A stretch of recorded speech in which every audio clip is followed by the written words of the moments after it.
El Despertador Americano fue el primer periódico insurgente de México, publicado en Guadalajara entre diciembre de 1810 y enero de 1811 por Francisco Severo Maldonado, bajo la influencia de Miguel Hidalgo. Reseña breve. El Despertador Americano fue un periódico revolucionario que surgió durante la Guerra de Independencia de México. Su primera edición apareció el 20 de diciembre de 1810, y se imprimieron 7 números hasta el 17 de enero de 1811. Fue concebido por Francisco Severo Maldonado, párroco de Mascota, quien propuso la idea a Miguel Hidalgo como medio para difundir las ideas insurgentes. Utilizando la imprenta de Mariano Valdés, administrada por José Trinidad Buitrón, el periódico se imprimía en tirajes de 2.000 ejemplares y se vendía a 2 reales.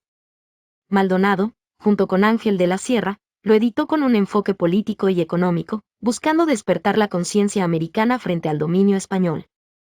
El 7º número fue destruido por las fuerzas realistas, lo que marcó el fin de su publicación. Este medio es considerado un hito en el periodismo mexicano por su papel en la lucha independentista y por ser una voz crítica y valiente en tiempos de censura y represión. Núm. 1. El Despertador Americano. Correo Político Económico de Guadalajara del jueves 20 de diciembre de 1810. Ergo fungar vice cotis, acutum. Redere vae ferrum valet, exces ipsa secandi. Me contentaré pues con limitar la piedra de afilar que aguza y hace cortar, no cortando ella, al acero. Horacio. A todos los habitantes de América. Europeos establecidos en América, desde el principio de la invasión de la monarquía por los franceses, no habéis cesado de darnos las más fuertes, las más violentas sospechas de que sois reos de alta traición. Desde aquella época azarosa, habéis estado repitiendo incesantemente a la faz del mundo entero los juramentos más solemnes de vencer, o morir por la religión, y por Fernando, atacados juntamente por los vándalos modernos, y os habéis empeñado al mismo tiempo con una obstinación inaudita a permanecer indefensos, habéis jurado conseguir un fin, y os habéis resistido a adoptar los medios únicos conducentes a su logro, haciendo de este modo vano e ilusorio uno de los actos más sagrados de la augusta religión que profesamos, o burlándoos descaradamente de Dios, y de los hombres. Perjuros. Solo habéis tratado de adormecernos, y de engañar nuestro candor. Es verdad que al principio de tan violenta crisis, vuestra conducta desleal no se manifestó desde luego en toda su abominación. El estado inerme del reino parecía disculpable, suponiendo que, contentos con nuestros sacrificios pecuniarios, fiabais la defensa de nuestros más caros intereses religiosos y sociales al valor de los hijos de la metrópoli, y a los esfuerzos de las potencias aliadas. Los primeros sucesos del pueblo español contra el poder colosal del tirano, lisonjeándonos con las más halagüeñas esperanzas de una completa y final victoria, nos hacían descansar en el denuedo, magnanimidad e intrepidez de pueblo tan virtuoso y tan guerrero, y justificaban el reposo e inacción de las colonias.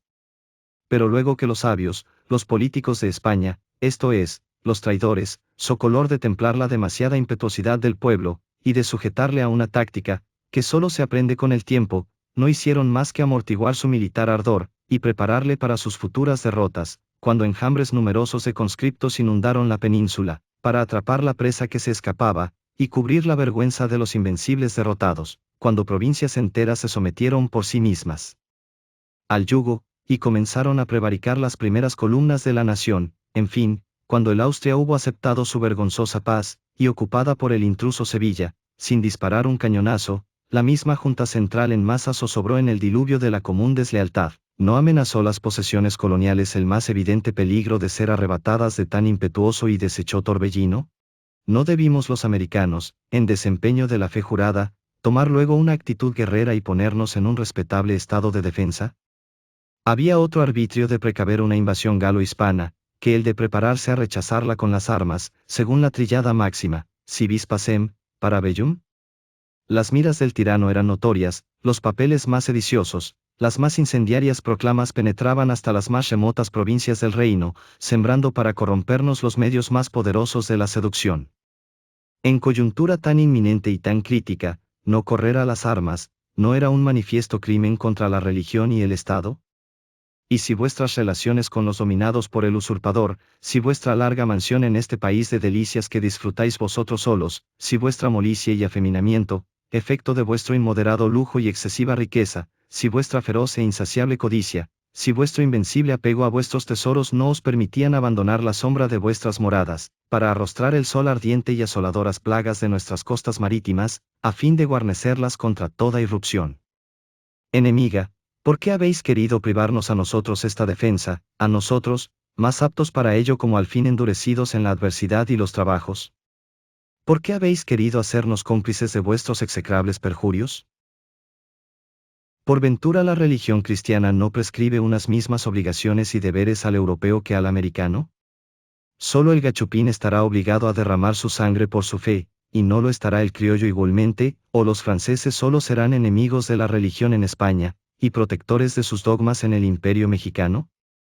Si sois consecuentes a los principios de los que siempre habéis hecho tanto alarde, o confesad de buena fe la justicia de la causa americana, y la necesidad estrecha que Dios y la patria, la religión y el Estado, la conciencia y el honor nos imponen de tomar las armas para defender lo que más amamos sobre la tierra, o bien quitaos de una vez la máscara, y publicad sin rebozo que todas vuestras declamaciones contra la impiedad francesa no han sido más que calumnias, imposturas y ardides de vuestra política. Santo cielo. Y que haya mentecatos entre nosotros, que se dejen seducir y alucinar sobre la justicia de nuestra común causa, y duden aún desenvainar la espada para sostener los derechos sacrosantos del altar, y de la patria. Que no falten almas mercenarias civiles que por un mezquino salario, debiendo esperar más de nosotros, se vendan a nuestros implacables enemigos, para derramar la sangre de sus hermanos que han acudido a las armas, no para quitar la vida a los europeos, como lo hacen ellos con nosotros, sino solo para manifestarse verdaderos hijos de la Iglesia, y defensores ardientes de su patria. Nobles americanos. Virtuosos criollos.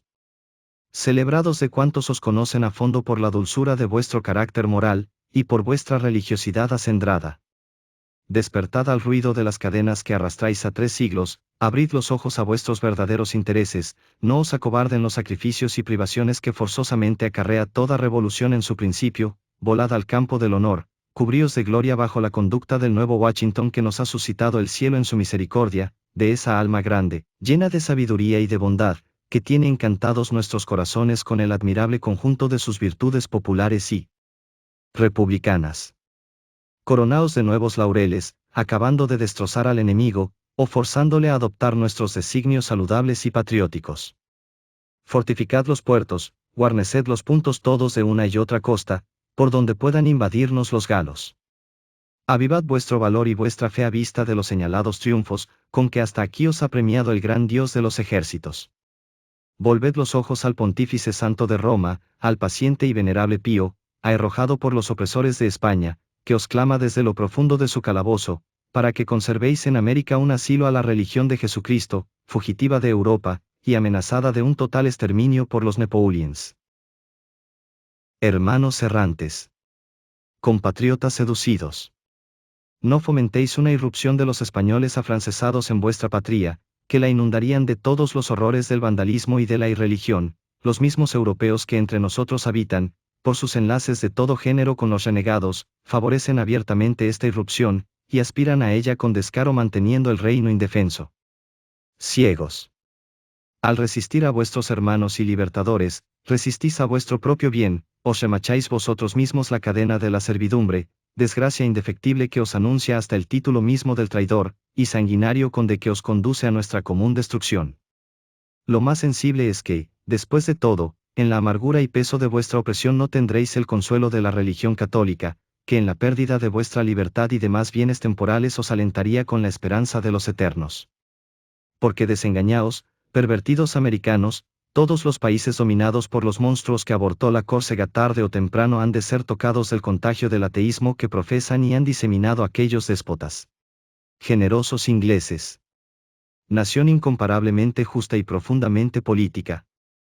Nosotros somos ahora los verdaderos españoles, los enemigos jurados de Napoleón y sus secuaces, los que sucedemos legítimamente en todos los derechos de los subyugados que ni vencieron, ni murieron por Fernando. El honor, la política, los intereses de vuestro comercio, y vuestros más solemnes empeños. Todo os estrecha a continuaros vuestra poderosa alianza. Con el auxilio de vuestras escuadras, ¿acaso no distará mucho el venturoso día, en que el águila mexicana destroce las rapaces águilas que han asolado la Europa, y van a encarnizarse contra Asia. Americanos del norte, pueblo honrado, frugal, laborioso, conocido en todo el resto del globo por tu amor a la humanidad y la justicia, enemigo irreconciliable de todos los tiranos, apóstol perpetuo de la fraternidad y de la unión. Tú eres el amigo más seguro, el aliado más fiel que nos ha destinado la naturaleza, estableciéndonos en un mismo continente. Tú eres nuestro modelo y nuestro recurso, tus intereses son los nuestros, de ti esperamos los más prontos y abundantes socorros para acabar de aniquilar el despotismo atroz. Ambos unidos seremos capaces de pacificar la tierra, y de hacerla feliz con nuestros tesoros, nuestra moderación y nuestra filantropía. México, noviembre 4 de 1810. A consecuencia del manifiesto que el excelentísimo señor virrey de esta Nueva España ha dirigido a sus habitantes, lleno de aquella pura sinceridad que caracteriza a un jefe que ha merecido la augusta confianza del Supremo Consejo de Regencia que actualmente nos gobierna, se presenta otra prueba irrefutable, que corrobora el objeto del expresado manifiesto, en que trata de indemnizar la conducta del gobierno en orden a la inicua impostura con que Hidalgo y sus secuaces han alarmado a los pueblos, suponiendo que estos dominios se quieren entregar al inglés u otra potencia extranjera.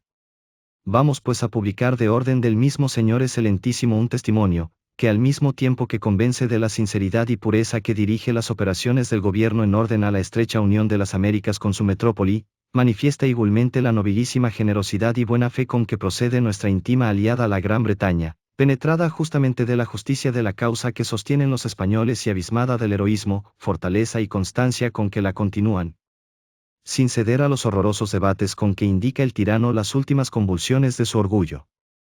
Podemos repetir a nuestros paisanos llenos de la más pura confianza, que cuando aquella nación heroica pelea por la sagrada libertad, sostiene inviolablemente los derechos de la naturaleza, y con estos nuestra reunión a la metrópoli y nuestra verdadera libertad, no aquella idea quimérica que predican los insurgentes, sino aquella libertad santa que tenemos ya en nuestras manos desde el momento mismo en que fueron nombrados nuestros representantes en Cortes al Congreso Nacional en que nosotros mismos, por medio de ellos, hemos de sancionar nuestras leyes y hemos de arreglar nuestros intereses sin que nos pueda coartar el poder ejecutivo, ni ninguna otra persona o corporación, pues solo ha de obrar nuestra voluntad general, ya como conciudadanos de aquellos héroes de la libertad, y ya como cooperadores con nuestros sacrificios a la grande empresa de su restauración. Esta es la verdad pura que está hablando sin cesar a los hombres de bien, y que acusa incesantemente a los viles autores de la insurrección, cuya inicua impostura queda sobradamente descubierta por medio del predicho testimonio, que literalmente copiamos aquí de la Gaceta de la Regencia de 17 de agosto. Pero antes de que usted se tome la molestia de copiar el predicho testimonio, tenga la paciencia de oír las notas de un comentador tecomate a la oración preparatoria que antecede. Comentario. Manifiesto. Estamos impacientes por haberle a las manos para nacer de él la correspondiente anatomía, protestando a nuestros lectores que aunque carecemos de un buen microscopio, no por eso dejaremos de operar, con respecto a que todo cuerpo español por lo común, y principalmente cuando está agitado de la bilis, aparece hinchado y de fuerte musculatura. Virrey. Nombre santo y respetable, que impone y causa una profunda impresión a todo americano. Ayer nací yo, y he visto dos virreyes que se llevaron a la madre patria, el uno 20 millones, y el otro 9.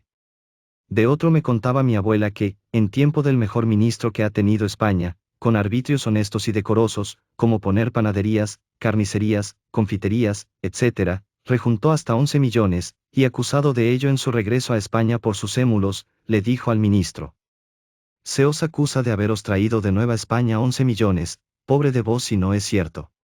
Seréis infaliblemente perdido.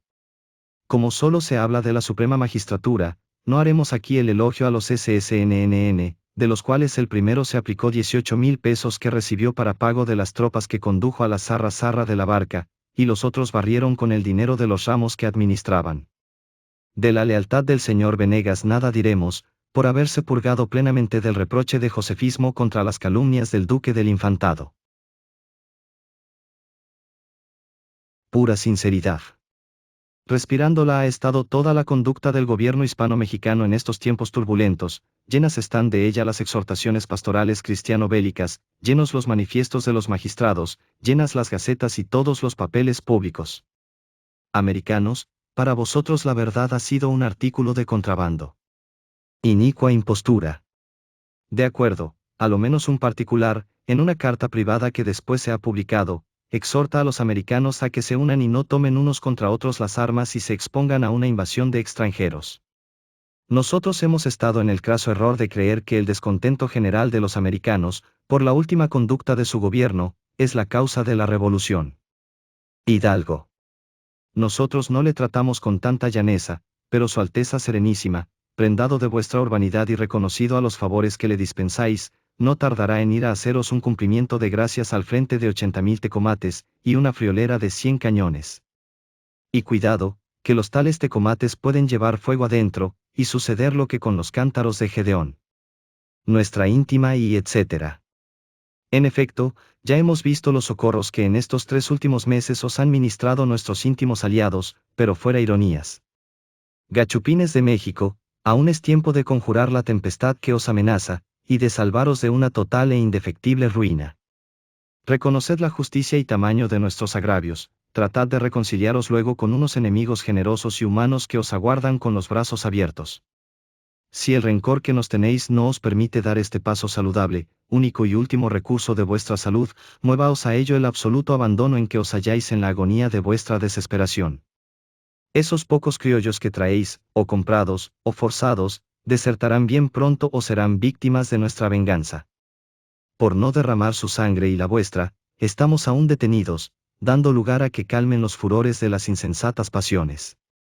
Del poder de Napoleón, el mayor de todo el mundo, os priva la inmensidad del océano, y acaso primero que él, tendremos nosotros marina. Los ingleses obrarían contra sí mismos, faltarían abiertamente a aquel espíritu de combinación y de cálculo de que los dotó el eterno geómetra, si os franqueasen el más ligero auxilio. Así que, perdidos sois sin recurso, si no imploráis nuestra clemencia, y desarmáis nuestra cólera encendida hasta quebrantar toda cerviz enemiga, y asegurar la existencia religiosa y civil de la patria. Derechos de la naturaleza. Habláis sin duda de la hispana, según la cual los hijos españoles queréis sigan la suerte de los padres españoles, pero nosotros, que somos de naturaleza americana, obramos conforme a los intereses de esta, con arreglo al precepto de la caridad cristiana que dice, primum mihi. Verdadera libertad, no aquella idea quimérica, etc. La libertad de romper todas las trabas de la industria, de dar ocupación a nuestros nacionales para que no se corrompan, como hasta aquí, en una forzosa ociosidad, de surtirnos por nosotros mismos de cuanto hemos menester y no comprarlo todo de séptima u octava mano, de beneficiar nuestras minas de azogue, etc., etc., etc., es un libertinaje, una libertad quimérica, un ente de razón que la estupidez indiana quiere realizar. Insurgentes. Algunos de los mismos europeos han cambiado esta palabra en la de indulgentes. Representantes en cortes. Acá se creía iban a un concilio, en vista de ser los más eclesiásticos, llenos de cánones y teología, pero vacíos, gracias a vuestro maquiavelismo, de ciertos conocimientos económicos y estadísticos que han corrompido a las naciones, que hacen el principal papel en el globo. Dichos representantes llevaron plenos poderes de sus provincias para reconocer al rey de España que resultase legítimo. Hombres de bien. Viles autores. Vae vobis, qui dicitis malum bonum y bonum malum. Se suscribe a este periódico en la imprenta de esta capital por 9 pesos a los números de todos los jueves del año, y se admiten suscripciones por cuatrimestres. Conclusión. El Despertador Americano, 1810, número 1 desenmascara la traición gachupina, juramentos vacíos, inacción ante Napoleón y rechazo a armar colonias. Acusa a europeos de perjurio, lujo y codicia. Llama a criollos a despertar tras 3 siglos de cadenas, seguir a Hidalgo como nuevo Washington y defender fe y patria. Apela a ingleses y norteamericanos como aliados contra despotismo. Ironiza manifiesto virreinal, ridiculiza corrupción y sinceridad hispana. Concluye, independencia es justicia divina, no quimera, libertad real rompe monopolios y ociosidad forzada. Bye Bobis. Suscríbete y gracias por escuchar.